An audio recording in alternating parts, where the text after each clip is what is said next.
All right, so are you ready to explore something really unique today? Definitely. We're diving into this proposed art installation at Audubon Terrace in New York City. Okay. And, it's not your typical art exhibit. No, it looks fascinating. It really captures this intersection of environmental conservation and art. Yeah, and they're trying to create this immersive experience for visitors. An experience that goes beyond just observing art. Yeah. It's about actually like stepping into a living ecosystem. So at the heart of this is the monarch butterfly. Right. Specifically, its incredible migration journey. Yeah. But the artist behind this project doesn't just want us to, read about it in a textbook. Right. He wants to, bring it to life. In a way that really connects with people. Exactly. And that's where DeCesare comes in. He's got this background of creating really thought-provoking, community-focused projects. Yeah. And this one is no different. Definitely. He wants to transform Audubon Terrace into a genuine living habitat for monarch butterflies, a place where art becomes this catalyst for environmental awareness and action. So, we're talking more than just a few potted plants here, right? Oh, yeah, absolutely. Yeah. This is about creating a multisensory experience Yeah. that engages visitors on every level imaginable. Okay. Think about walking through this space that's just overflowing with vibrant milkweed and nectar plants. Okay. And the air is alive with these fluttering wind sculptures that are supposed to be like butterflies moving. Yeah. And then there's these gentle sounds of wind chimes that they've actually created from the terrace's existing wrought iron gates. Now that is what I call an immersive experience. Right. But how do they actually plan to make this a truly living habitat for monarch butterflies, especially in, an urban environment like New York City? Well, they're taking a really thoughtful approach. Okay. Starting with the plants. Yeah. They're focusing on using native milkweed, Okay. which is crucial for monarchs. And why is that? Because it's the only plant that the monarch caterpillars can eat. Oh, wow. And they're going to place them very strategically in modular planters and raised beds. What are modular planters? They're like building blocks for making a dynamic garden. Oh, yeah. So they can be arranged and rearranged into different configurations, Right. be flexible with design and maintenance. That makes a lot of sense. Yeah. So they're being really deliberate with every part of this habitat, Oh, really? from the types of plants to, even how they're arranged. Precisely. Yeah. And it goes beyond just food. Okay. They're thinking about things like sunlight exposure, soil composition, Wow. and even the thermal mass of the planters. What does that mean? That means they're choosing materials that can absorb and release heat slowly. Okay. So it creates a more stable temperature for the plants. Wow, that is attention to detail. Yeah. I'm seeing now how this is much more than just some pretty display. This is a curated environment to support the entire life cycle of the monarch butterfly. Exactly. And that's where the art comes into play. They're not just creating a butterfly garden. Right. It's a living tribute to the monarch's incredible journey. These wind sculptures that are mentioned in the sources. Yeah.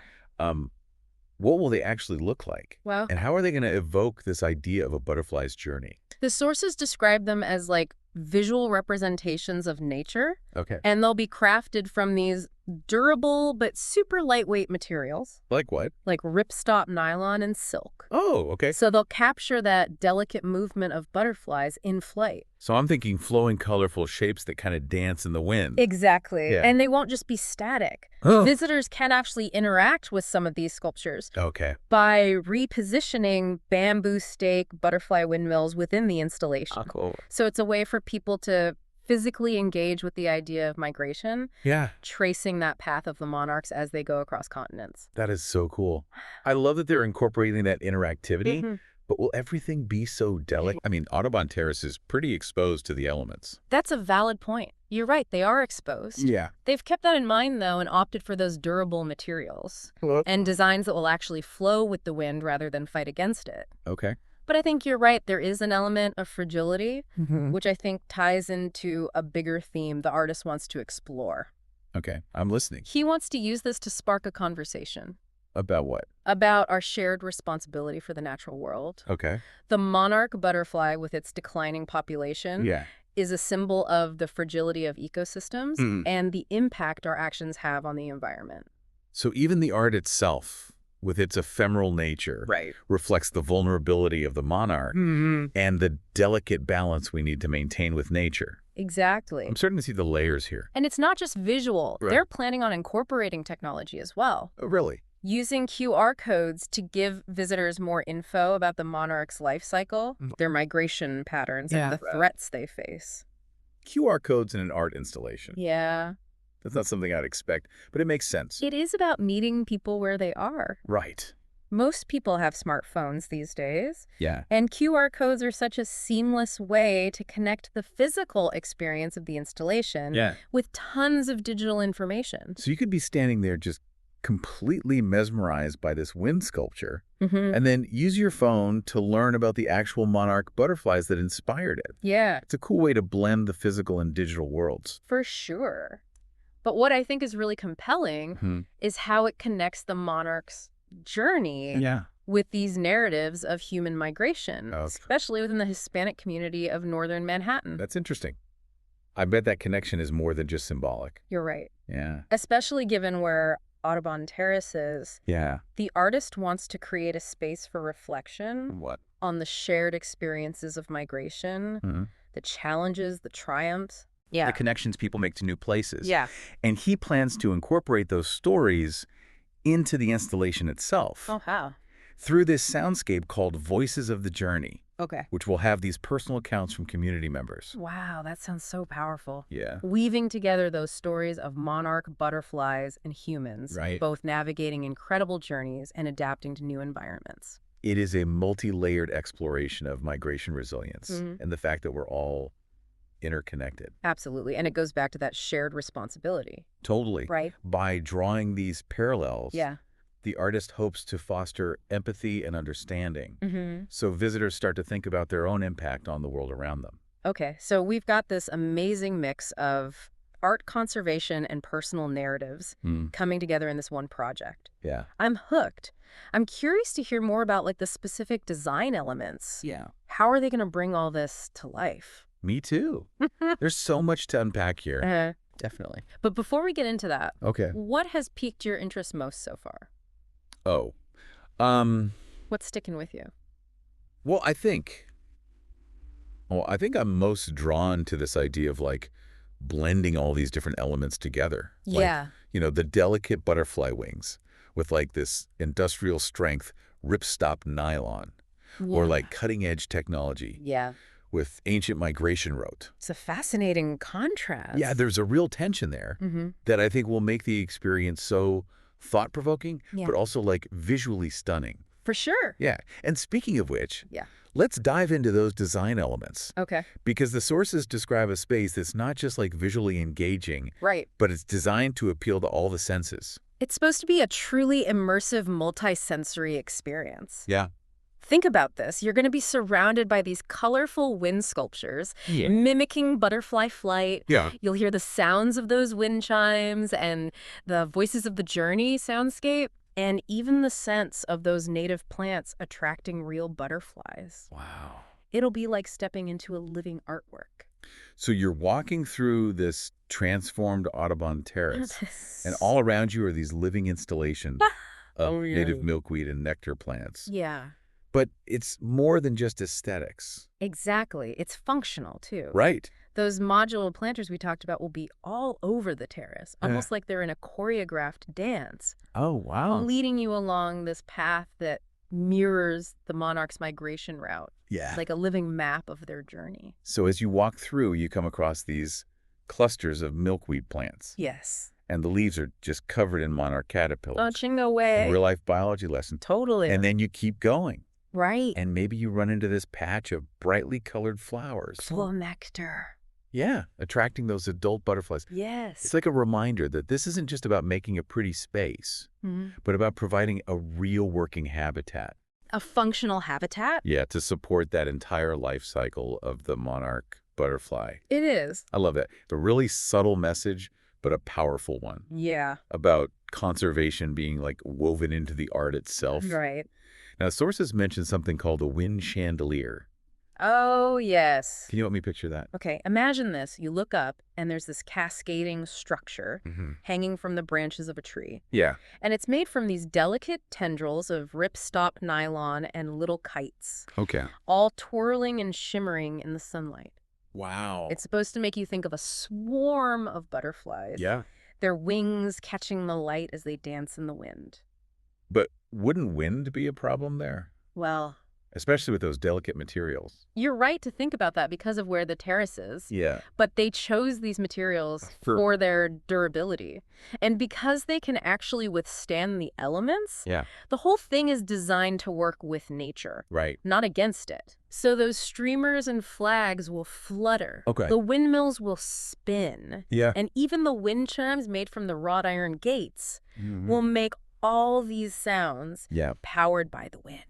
So it's not just visual representations of nature, Right. but they're using the actual forces of nature to create this dynamic experience Exactly. that's always changing. Yeah, and that goes back to ephemeral art, like we were talking about before. Right. Some things, like the streamers and flags, Mm-hmm. they'll be temporary. Yeah. Their colors will fade. The materials will weather over time. That's a reminder that beauty can be temporary, Yeah. just like the life cycle of a butterfly, Mm-hmm. and that we should appreciate and protect the natural world while we can. Absolutely. There's so much depth to this. Yeah. It's not just decorations. No? It's about sparking a conversation. A deeper conversation. Yeah, about our relationship with nature. Exactly. But how are they going to bridge that gap between enjoying the art and actually learning about the monarch butterflies? Yeah. And, the problems they face. Well, that's where the technology comes in. Okay. Those QR codes, you can scan them with your phone and Right. learn about the monarch, their life cycle, Yeah. their migration, Mm-hmm. and the threats.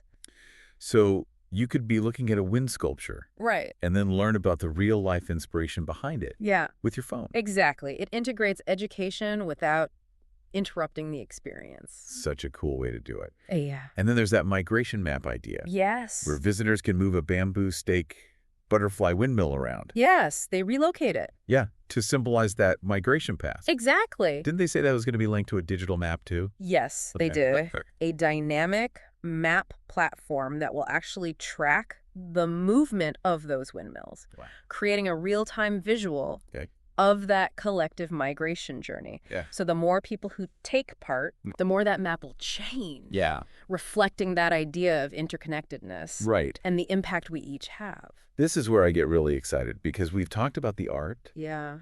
the science, Right? but what about the human element? Yeah. I mean, this is in the middle of a community. It is. So how are they planning on incorporating those voices and stories? That's a big part of this project. It's Yeah. not just about butterflies. Right. It's about connecting with the community and sharing their stories. Yeah. So the Voices of the Journey soundscape Yeah. will be super powerful I think so too. because it will weave together all these accounts from local residents, Yeah. especially within the Hispanic community, Mm. about their own experiences with migration. That's what I was hoping for. It's not every day you see an art installation that blends nature with those human narratives. Right. Especially the ones that don't get heard enough. Exactly. Yeah. It's about making a space to share and celebrate those stories. Exactly. So it's acknowledging that the butterfly's journey connects with the human experience of migration, Totally. the challenges, the triumphs, Mhm. finding a place to call home. It's about fostering empathy and understanding, Yeah. reminding us that we're all connected, whether Yes. we migrate on 2 legs or 4 wings. This is amazing.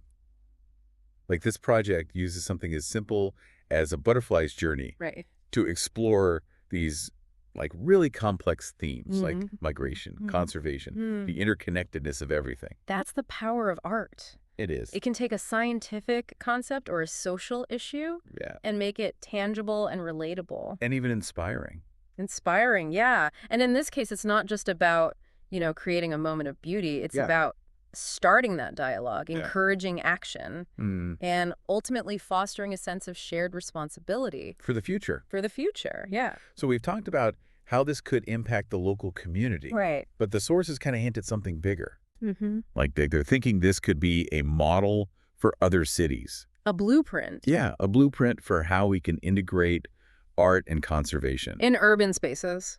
everywhere. Yeah, all over the globe. They're talking about creating an open source toolkit, That's right. which is essentially like a step-by-step guide Yeah. that other cities could use They could adapt it to their own needs. based on their resources. Exactly. Imagine like a network of these waystations for hope all over the world. I love that. Yeah. Each one showing what art and community can do To create change. to drive positive change. Totally. But, scaling up a project like this Yeah, always has challenges. it does. What are some of the hurdles they might face? Well, funding is always a big one. Right. Creating and maintaining something like this takes resources, Yeah. materials, plants, labor, ongoing upkeep. It all adds up.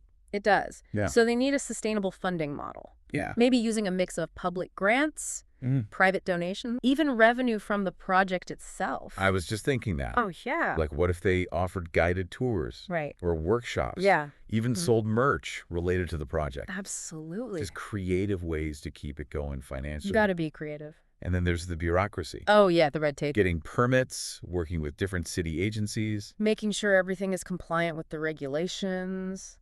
It can get complicated and take a lot of time. Especially in a city like New York. But I think DeCesare's up for the challenge. I think so, too. He seems to know how to bring people together He does. and make things happen. And get things done. Yeah. He's got a good track record It does. of working through that stuff and building those partnerships. And that community buy-in is so important. It is essential. I mean, for this to really work, Yeah. it needs to be embraced by the people who live and work in the area. They have to make it their own. It can't be something that's forced on them. Right. Have to be collaborative.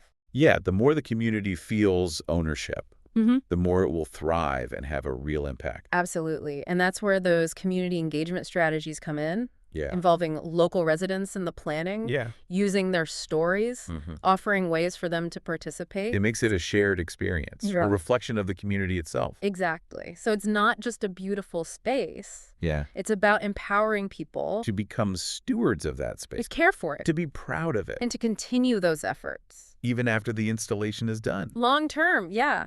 And don't forget, technology, Right. those QR codes and the map platform, Yeah. they're more than gadgets. Right. They're tools. But what? Education engagement and data collection. I was just thinking they could use that data to Track the butterflies, yeah. monitor how the plants are doing, Mm-hmm. even see how many people are participating. It's a way to measure the impact Right. and prove its worth. It shows the value. So it can keep going and expand. Yeah. It's about using tech to tell the story of the project, To inspire to others. get others involved. So as we wrap up this deep dive, Yeah. I want to ask, what can our listeners do, Mm-hmm. even those who aren't in New York, Yeah. to support this and help conserve monarch butterflies? The most important thing is to learn Okay. about the challenges monarchs face, Like, habitat loss, pesticide use, Yeah. climate change, okay. and then learn what you can do to help. Like planting milkweed in Yeah. our own gardens. It's amazing how something so small can have such a big impact. Makes a difference. It does. Even if you don't have a yard, you can advocate for butterfly-friendly plantings in your community. In parks, Yeah. schools, Mm-hmm. public spaces. And we can support those organizations that are working to protect monarchs and their habitats Yeah. through donations, volunteering, Even spreading the word. just getting the word out. Yeah. And our voices matter too. We can contact our officials, Yeah. advocate for policies that help monarchs. Make our communities more butterfly I think friendly. that makes a difference. It all adds up. Every action, no matter how small. Contributes to the bigger movement. Exactly. It's not just about saving one species. It's bigger than that. It is. It's about understanding how we're connected to nature Mm-hmm. and being responsible for what we do. I think this project at Audubon Terrace Yeah. really shows what's possible when we have creativity, passion, Yeah. and that commitment to making a difference.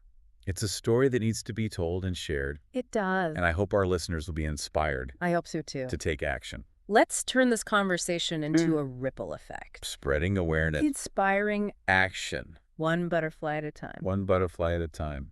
All right, so that wraps up this deep dive. It does. Thanks for joining us on this journey of discovery. Yeah, this was great. And we'll leave you with this final thought.